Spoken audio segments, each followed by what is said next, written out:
Todong preparasyon at mahigpit na seguridad ang inilatag ng Philippine Military Academy para sa gagawing alumni homecoming ngayong ika-18 ng Pebrero kung saan guest of honor at panauhing pandangal si Pangulong Rodrigo Roa Duterte. Alas 9 Sabado ng umaga nakatakdang simulan ang programa sa PMA na susundan ng alumni parade at paggawad ng mga parangal.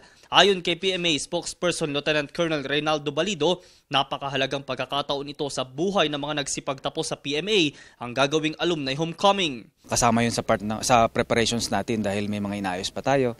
Nilalatag yung ating security preparations. And yun nga, para maiwasan din yung inconvenience on their part dahil alam naman natin kapag ganitong activities marami yung dumadagsa na alumni, including their families, at we give priority to them. Yung mga planong bumisita, ipagpaliban na lamang muna natin sa mga susunod na araw para maiwasan natin yung inconvenience. Inaasahan din nila ang pagdalo ng nasa 5,000 alumni at kani-kanya mga pamilya nito. Kaya nga ba mananatiling sarado sa mga turista ang paligid ng akademiya?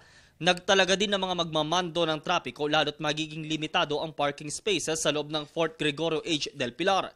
Nakaposisyon din sa paligid nito ang mga tauhan ng Cordillera Police Regional Office. Ito ay activity ng aming alumni association, yung Philippine Military Academy Alumni Association.